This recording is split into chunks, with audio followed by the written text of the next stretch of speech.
ایسا نہیں ہے جناب، یہ لاسز جو نا یہ ہمیں پریویس کونسل نے دیے تھے، اور دسمبر 2014 میں جب یہ کونسل ہمیں ہینڈ اوور ہوئی تھی تو اس وقت ان کے جو فائنینشیل لاس تھے انآڈیٹڈ اکاؤنٹس ریویو کروائے تھے صغیر صاحب میں، وہ 50 ملین سے زیادہ تھے۔ پھر جنوری آیا، فروری میں انہوں نے ہمیں ہینڈ اوور کیا تو اس وقت یہ انسٹیٹیوٹ لاس میں تھا۔ انہوں نے اپنی فکس کاسٹ بے تحاشا بڑھا لی تھی، بہت سارے ایکسیسو امپلائمنٹ کی تھی۔ ہم نے تو فیٹ کو ریموو کیا، ہم نے اپنی کوالٹی کو بہتر کیا۔ ہمارے ممبرز ماشاء اللہ تعالیٰ پڑھے لکھے ہیں، سارے کوالیفائڈ ہیں، وہ ان فگرز کو سمجھتے ہیں، وہ اس بات کو بھی سمجھتے ہوں گے کہ ایک ادارہ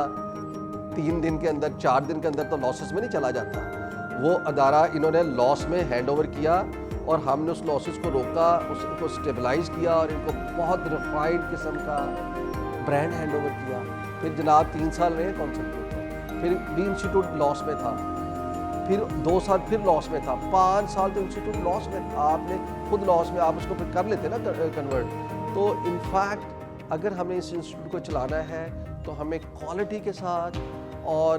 جو کمپلائنس کے ساتھ موو کرنا چاہیے۔ ہمیں اکانومی کے اندر، ملک کے اندر نہ خود مذاق بننا چاہیے، نہ اپنے انسٹیٹیوٹ کو مذاق بنانا چاہیے۔ ہمارا جو انسٹیٹیوٹ ہے، جو ہمارا پروفیشن ہے، یہ کمپلائنس کے ارد گرد گھومتا ہے۔ اگر ہم نان کمپلائنس کو لے کے کوئی اس طرح کی کوئی چیزیں لے کے چلیں گے، اور دوسرا جس طریقے سے ہم نے برانڈ کو اسٹیبلش کیا، کوالٹی کے اوپر کام کیا، ایجوکیشن کے اوپر کام کیا، ممبرس کی ویلفیئر کے اوپر کام کیا، ممبرس کی امپلائمنٹ کے لیے کام کیا، آپ کو آڈٹ رائٹس لے کے دیے،